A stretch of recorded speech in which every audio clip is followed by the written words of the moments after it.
কই গো? ও গিন্নি, কোথায় গেলে? এই তো ঘরেই আছি।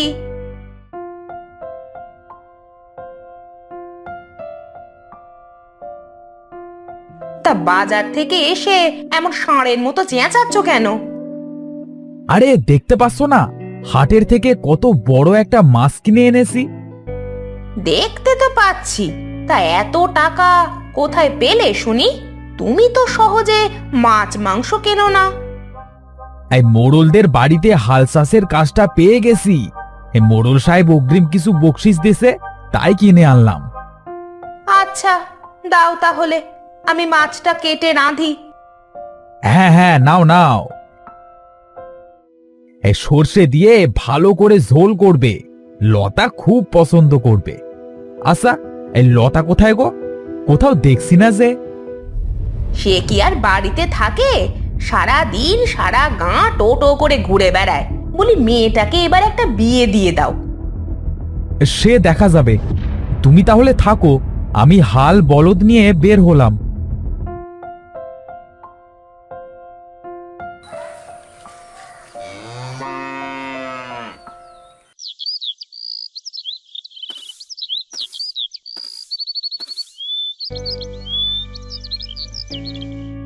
ও মা, খুব খিদে পেয়েছে, আমাকে শিগগির চারটে খেতে দাও তো।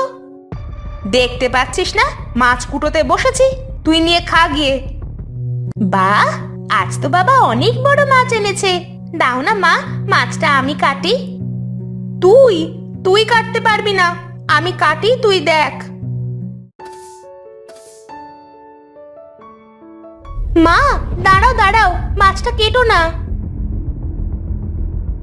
দেখো মা, মানুষ, কত ছোট্ট মানুষ।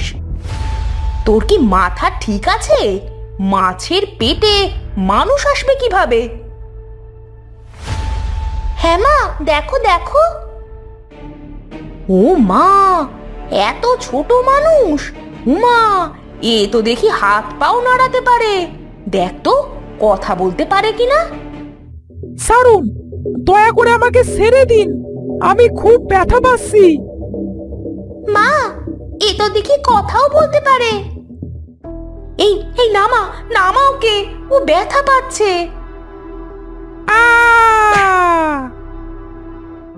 আরে, এটা তুই কি করলি? অত উঁচু থেকে ফেলে দিলি, মরে টরে গেল না তো? এই যে ছোট মানুষ, কথা বলো, তোমার কি ব্যথা লেগেছে? এ তো মনে হচ্ছে সত্যি সত্যি মারা গেল। না না, এ বেঁচে আছে, শুধু অজ্ঞান হয়ে গেছে। তাহলে চলো, ওকে ঘরে নিয়ে যাই, আমার পুতুল ঘরে ওকে ঘুম পাড়িয়ে দেব। হ্যাঁ হ্যাঁ, তাই চল।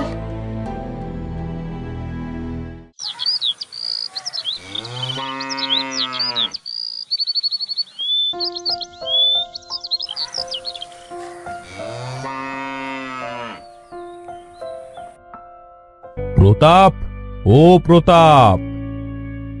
জি মোড়ল সাহেব, বলেন কি বলছেন? আজ আর তোমায় চাষ করতে হবে না গো, এবার বাড়ি চলো। আজ তুমি আমাদের বাড়ি খেয়ে তারপর বাড়ি যেও। আচ্ছা চলেন, তাহলে যাই।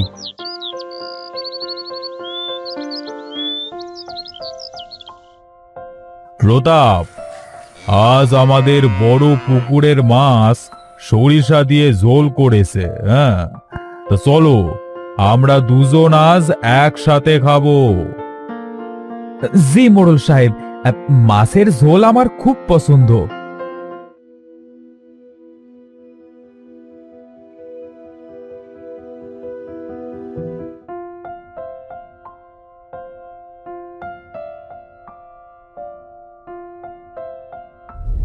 এই এই এই, তুই আমার ছেলেকে দেখেছিস রে? আমার ছেলেটা না খুব পচা, আমাকে রেখে আমার ছেলেটা যে কোথায় গেল তাকে খুঁজেই পাচ্ছি না। ছেলে? কার ছেলে মোড়ল সাহেব? ইনি কে? এই তোরা কোথায় আসিস? একে ঘর থেকে আবার কে ছেড়ে দিল? হ্যাঁ, নিয়ে যায় কে এখান থেকে? না, আমি যাব না, আমার ছেলেকে আমি খুঁজতে যাব। ছেড়ে দাও তোমরা আমায়। হে আমার বউ, আমার ছেলেটা অনেকদিন হলো হারিয়ে গেছে। ছেলের শোকে বউটা আমার পাগল হয়ে গেছে। যাকে দেখে তার কাছেই ছেলের কথা জিজ্ঞেস করে। খুবই দুঃখের বিষয়। মন খারাপ করবেন না মোড়ল সাহেব, দেখবেন একদিন আপনার ছেলে ঠিক ফিরে আসবে।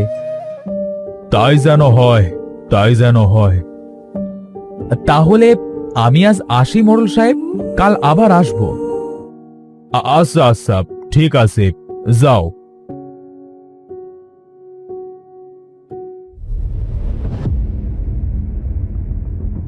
হ্যাঁ, আরে এ কে? এত ছোট মানুষ কোথায় পেলে তোমরা?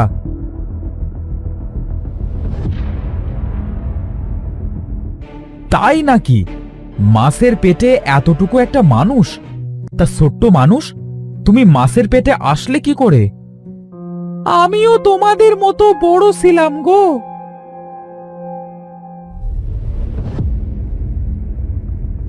আরে এটা কে? এত ছোট্ট একটা মানুষ, তাও আবার বিয়ে করেছে। এই ছেলে, তুমি কে? আমাদের সাথে এমন বেয়াদবি করছো কেন? কি আর করব বলো বামুন ভাই, এই এতটুকু মানুষের এত বড় বউ, কেউ না হেসে থাকতে পারে বলো? আমাকে তুই এইভাবে অপমান করলি, আমি তোকে অভিশাপ দিচ্ছি, তুইও যেন আমার মতো ছোট্ট বামুন হয়ে যাস। আর যতদিন না বিয়ে করবি ততদিন যেন তুই এমন বামুনই থেকে যাস। আরে ধুর, ধায়ের দুয়ায় কোনোদিনও গাং শুকাতে দেখেছো কি?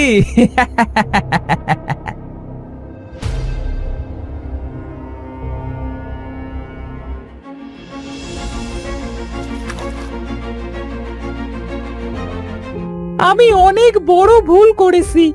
আমি বুঝতে পারিনি যে কাউকে নিয়ে মজা করা ভালো না। কিন্তু তুমি কি আর কোনোদিনও অভিশাপ থেকে মুক্তি পাবে না? হ্যাঁ, যদি কোনোদিন কেউ আমাকে বিয়ে করে তাহলে আমি আবার অভিশাপ মুক্ত হব। বাবা, তুমি এখানে থাকো, আমরা তাহলে বাইরে যাচ্ছি, একটু পরে তোমার খাবার দিয়ে যাব।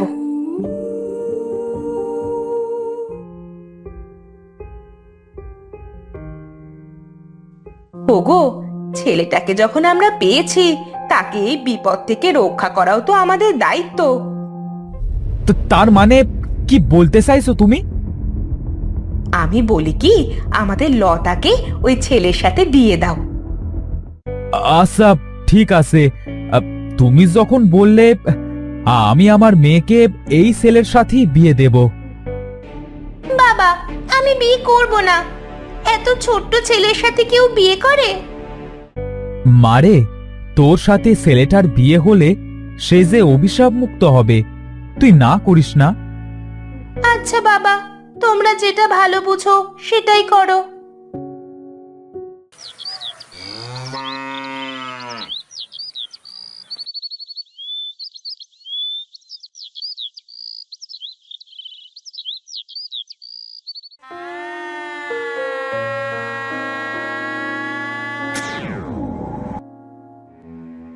বাবা, মা, আপনাদের অনেক ধন্যবাদ আমাকে এই অভিশাপ থেকে মুক্ত করবার জন্য। বাবা, তুমি যখন আমাদের বাড়িতে আছো, তোমাকে এই বিপদ থেকে রক্ষা করা যে আমাদের কর্তব্য।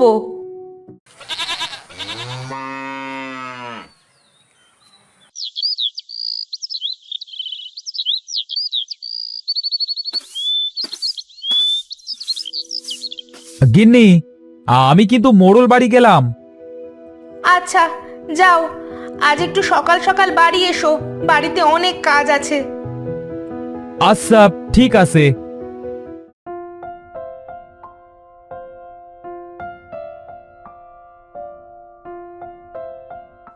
প্রতাপ, শুনলাম মেয়ের বিয়ে দিয়েছো? হ্যাঁ মোড়ল সাহেব, মেয়েটার হঠাৎ বিয়ে দিয়ে দিলাম। হ্যাঁ, তা বেশ তো। কাল তোমার সপরিবার আমার বাড়িতে দাওয়াত থাকলো। হ্যাঁ মোড়ল সাহেব, হ্যাঁ আপনি অনেক ভালো মানুষ, খুব দয়ালু। হ্যাঁ আমি এক্ষুনি গিয়ে গিন্নিকে বলছি। আচ্ছা ঠিক আছে, আজ আর তোমাকে কাজ করতে হবে না, যাও বাড়ি যাও।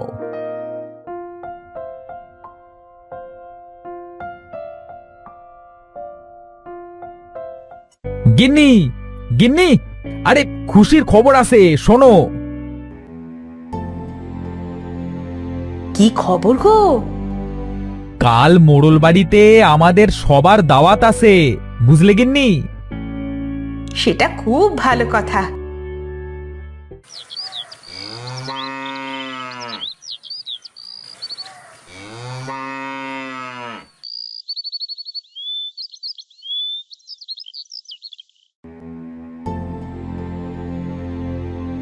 লতা মা, তোরা গুছিয়ে নে, আমাদের আজ মোড়ল বাড়িতে দাওয়াত আছে যে। তাই নাকি মা? তাহলে তো খুশির কথা, চলো আমরা সবাই একসাথে যাই।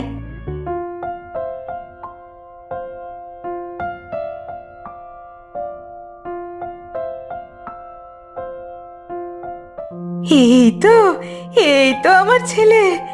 এই এই তোমরা সবাই দেখো, এই আমার ছেলে। আমার ছেলেকে আমি পেয়েছি। মা তুমি? মাগো, তোমারই অবস্থা হলো কিভাবে? বাবা রক, তুই এতদিন কোথায় ছিলি বাবা? তোর শোকিজে তোর মায়ের এই অবস্থা হয়েছে। বাবা, আমি যে একটা অভিশাপের জন্য তোমাদের কাছ থেকে এতদিন দূরে ছিলাম। আমার ছেলে, তোকে আর কোনো দিনও আমি আমার কাছ থেকে যেতে দিব না। প্রতাপ, তুমি আমার অনেক বড় উপকার করলে ভাই। মা লতা, তোমার কাছে যে আমি চিরঋণী হয়ে গেলাম। আমার ছেলেকে তুমি অভিশাপ থেকে মুক্ত করেছো। আজ থেকে আমার আর একটা মেয়ে হলো। আয় মা, তোরা দুজন আমার কাছে আয়। এই তোরা কে আসিস? এদিকে আয়। আজ বড় করে আমার বাড়িতে উৎসব হবে। আমি যে আবার সব ফিরে পেয়েছি।